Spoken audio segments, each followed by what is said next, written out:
Pernah nggak sih Anda melihat sebuah perusahaan yang mencetak rekor penjualan gila-gilaan, tapi anehnya, uang kas mereka malah ludes secara misterius? Nah, percaya nggak percaya, itulah gambaran persis dari teka-teki ekonomi makro kita di tahun 2026 ini.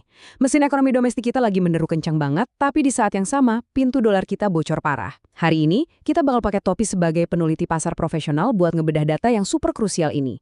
Kita bakal lacak kemana sebenarnya perginya uang-uang itu, kita pahami anatomi krisis likuiditas dolar ini, dan yang paling penting, kita bakal lihat gimana dampaknya langsung ke strategi portofolio investasi Anda ke depannya. Gini, ada satu paradoks yang benar-benar mencolok. Di satu sisi, mesin ekonomi real kita tuh lagi sehat-sehatnya. Kita berhasil mencetak pertumbuhan produk domestik bruto di angka 5,61%. Ini angka ekspansi yang benar-benar solid di tengah ketidakpastian global loh. Tapi, di sisi lain, kita justru lagi ngalamin pendarahan eksternal yang masif banget. Dengan angka defisit menembus 9,1 miliar dolar AS. Anda pasti mikir, gimana ceritanya sebuah negara yang ekonominya tumbuh sepesat ini, tapi malah kehilangan pasukan dolarnya dengan kecepatan yang bikin deg-degan. Nah, inilah teka-teki makroekonomi fundamental yang bakal kita pecahkan bareng-bareng hari ini. Buat memecahkan teka-teki tadi, ini 5 agenda utama yang bakal kita bahas. Pertama, paradoks pertumbuhan. Kedua, pintu dolar yang bocor. Ketiga, strategi mempertahankan mata uang lokal. Keempat, pemenang dan pecundang korporasi. Dan terakhir, navigasi resiko makro. Kita mulai dari bagian pertama, paradoks pertumbuhan. Kenapa kita melaju kencang di dalam, tapi justru tertekan di luar? Kalau kita murni cuma pakai kacamata domestik, ekonomi kita ini sama sekali nggak ada yang rusak. Metrik kesehatan internal kita di tingkat akar rumput itu luar biasa. Bayangkan, di kuartal 1 2026, PDB kita melesat ke 5,61%. Jauh ninggalin kuartal 1 tahun lalu yang cuma 4,87%. Terus, dari sisi lapangan kerja, tingkat pengangguran kita turun jadi 4,68%. Sekarang ada 147,67 juta orang penduduk kita yang bekerja. Ingat ya, ini bukan sekedar angka di atas kertas. Ini adalah tenaga konsumsi raksasa. Sektor retail, jasa, sampai barang konsumsi domestik lagi pesta pora, karena daya beli masyarakat benar-benar tangguh. Terus gimana dengan harga barang?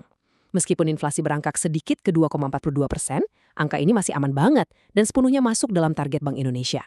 Kesimpulannya simpel, konsumsi kita lari kencang, lapangan kerja terbuka lebar, dan harga barang terkendali. Rapor ekonomi domestik kita dapat nilai A. Tapi, dan ini tapinya besar banget ya, begitu kita nengok ke data eksternal, situasinya langsung berbalik 180 derajat. Perhatikan lintasan neraca pembayaran kita ini. Padahal, di kuartal 4 tahun 2025 kemarin, kita masih bisa senyum lebar karena punya surplus yang nyaman banget di 6,1 miliar dolar AS. Semuanya kelihatan aman terkendali. Tiba-tiba masuk di kuartal 1 2026, kita ibaratnya terjun bebas ke jurang defisit raksasa, minus 9,1 miliar dolar AS.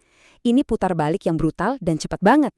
Skala kejatuhan sedrastis inilah yang bikin investor institusional panik dan akhirnya ngasih tekanan luar biasa ke nilai tukar rupiah kita.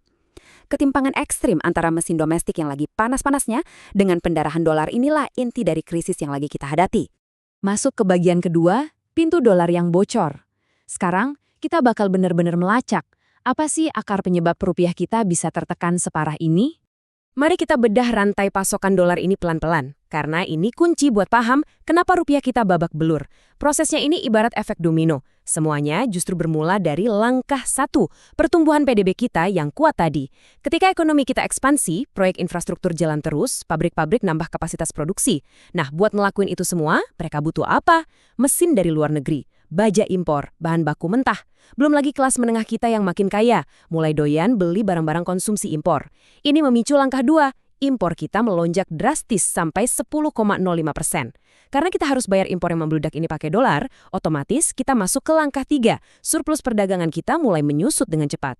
Penyusutan ini ngebawa kita ke langkah 4, defisit transaksi berjalan atau CAD kita makin melebar. Dan begitu pasar ngeliat CAD kita melebar pesat, mereka langsung bereaksi di langkah 5, rupiah pun melemah. Jadi, ironis banget kan, pertumbuhan ekonomi kita sendirilah yang justru memicu terkurasnya dolar karena nafsu impor kita yang lagi tinggi-tingginya. Dari rentetan efek domino tadi, kita sampai di satu angka yang lumayan bikin jantungan, 4 miliar dolar AS. Itulah total defisit transaksi berjalan kita di kuartal pertama 2026. Angka ini sekarang melebar jadi 1,1% terhadap PDB, lompat lumayan jauh dari kuartal sebelumnya yang cuma 0,7%. Saking seriusnya, Bank Indonesia sampai harus merevisi proyeksi defisit tahunan mereka. Tapi tenang, sebagai peneliti pasar kita harus tetap objektif. Sebenarnya, angka 4 miliar dolar ini, walaupun kelihatannya ngeri, masih sedikit lebih mendingan dibandingkan ekspektasi awal pasar yang super pesimis, di mana mereka nebak defisitnya bakal tembus 4,7 miliar dolar AS. Jadi ya, situasinya memang buruk, tapi seenggaknya nggak seburuk skenario kiamat yang ditakutin pasar. Walaupun begitu, tren pelebaran ini adalah alarm keras yang nggak bisa diremehkan oleh para pengelola dana. Nah, ketimpangan arus perdagangan kita kelihatan transparan banget di sini.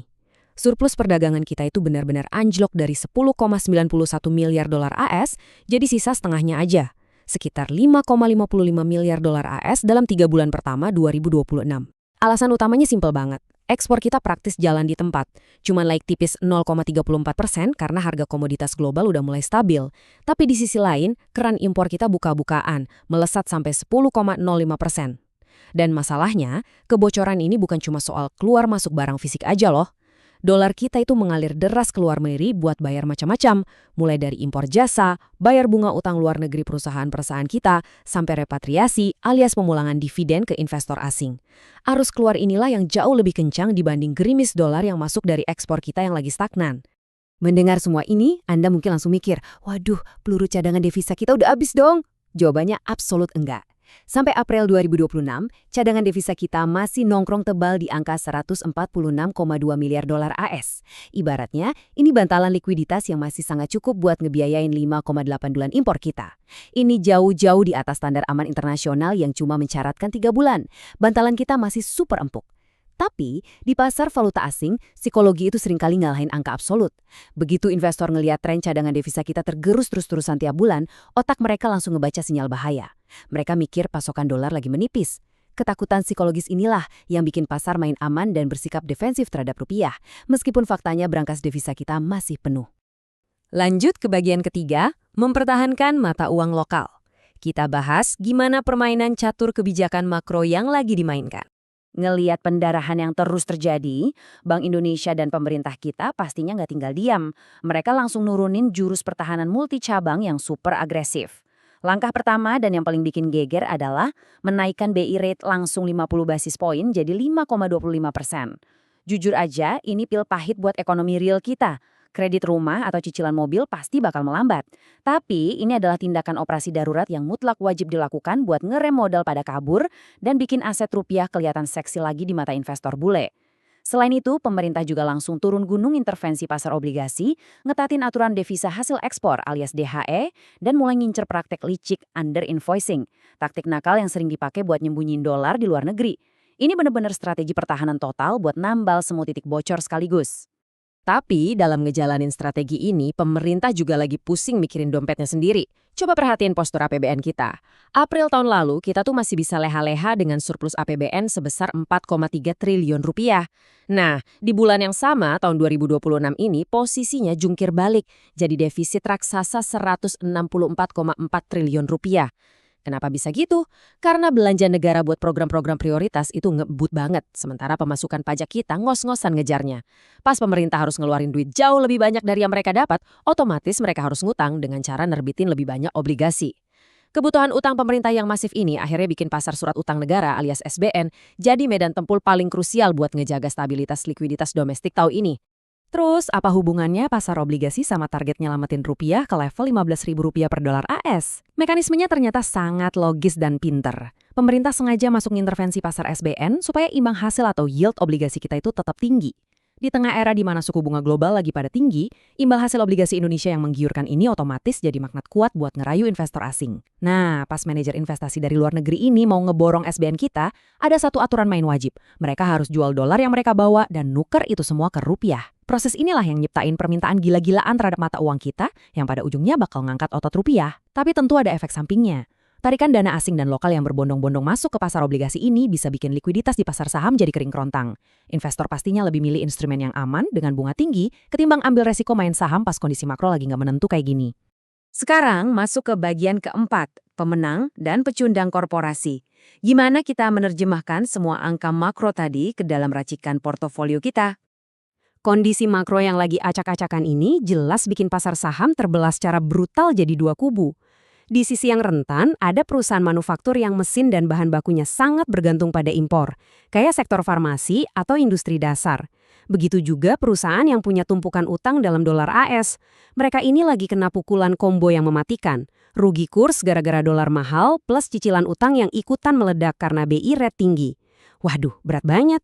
Tapi sebaliknya, di kubu yang tangguh, kita bisa nemuin pahlawan-pahlawan pelindung portofolio Anda. Siapa mereka? Bank-bank besar yang punya kas tebal bakal kipas-kipas untung dari margin bunga yang makin lebar. Perusahaan telekomunikasi dan barang konsumsi pokok juga aman, karena bisnis mereka jualan di dalam negeri langsung ke masyarakat kita yang daya belinya lagi bagus tadi. Jadi intinya, perusahaan yang posisi kasnya positif, utang luar negerinya minim, dan arus kas bebasnya melimpah, itu adalah benteng pertahanan paling masuk akal di iklim kayak gini. Nah, buat sektor eksportir komoditas, kayak raksasa batubara macam Adro, Adi, atau Bumi, ceritanya lumayan unik dan rumit nih. Kalau dihitung di atas kertas, pelemahan rupiah ini sebenarnya kayak durian runtuh buat mereka. Kenapa? Karena mereka jualan barang dan dibayar pakai dolar, tapi bayar gaji karyawan dan biaya operasional sehari-hari pakai rupiah. Laba mereka otomatis bakal meroket. Kelihatan enak banget kan? Tapi jangan salah. Pemerintah sekarang lagi agresif-agresifnya nerapin aturan penahanan devisa hasil ekspor. Artinya, perusahaan-perusahaan ini udah nggak bisa seenaknya aja markir dolar mereka di bank-bank luar negeri. Mereka dipaksa buat menahan porsi yang lumayan gede dari pendapatan dolar mereka di dalam sistem keuangan Indonesia. Dan durasinya ditahan jauh lebih lama. Regulasi yang super ketat ini praktis bikin pergerakan arus kas mereka jadi terbatas banget. Entah itu buat rencana ekspansi, beli perusahaan baru, atau bahkan sekedar buat bagi-bagi dividen ke para pemegang saham. Akhirnya kita sampai di bagian kelima, navigasi risiko makro. Ini dia rangkuman pamungkas buat para investor aktif. Jadi, tolong jangan sampai salah baca situasi makro kita saat ini ya. Kalau bisa dirangkum dalam satu kalimat, ini sama sekali bukan cerita tentang ekonomi yang lagi sekarat. Tapi ini murni tentang ekonomi domestik yang lagi tumbuh ngebut, cuman sayang pintu dolarnya lagi bocor dan harus buru-buru ditambal. Fundamental mesin ekonomi kita tetap prima, masyarakat kita masih belanja dan lapangan kerja masih terus nambah.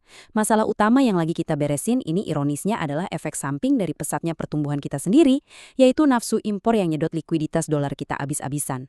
Pengetatan suku bunga dari BI dan manuver di pasar obligasi itu bukan tanda-tanda kepanikan atau keputusasaan loh. Itu adalah taktik makro yang sangat terukur buat nambal kebocoran itu cepat-cepat sebelum nantinya berubah jadi penyakit sistemik yang merusak jangka panjang. Nah, setelah membedah semua data makro yang kompleks tadi, mulai dari defisit yang melebar, impor yang melonjak, sampai era suku bunga tinggi dan trik pemerintah jualan SBN, pertanyaan besarnya sekarang ada di tangan Anda. Coba deh, lakukan audit mandiri ke portofolio investasi Anda hari ini. Apakah portofolio Anda benar-benar udah dirancang buat tahan banting menghadapi kebocoran pintu dolar ini? Jangan-jangan, tanpa sadar, Anda masih nyimpen emiten-emiten yang utang dolarnya numpuk sampai ke langit? Atau Anda udah pintar menempatkan dana di sektor-sektor tangguh yang hidupnya dari perputaran ekonomi domestik, yang kasnya sehat dan kebal dari badai nilai tukar? Jadikan analisis kita hari ini sebagai peta navigasi Anda. Tetaplah rasional, terus pantengin pergerakan datanya, dan jangan ragu buat kalibrasi ulang strategi Anda ngikutin arah angin kebijakan. Sampai jumpa di sesi bedah data makro seru berikutnya.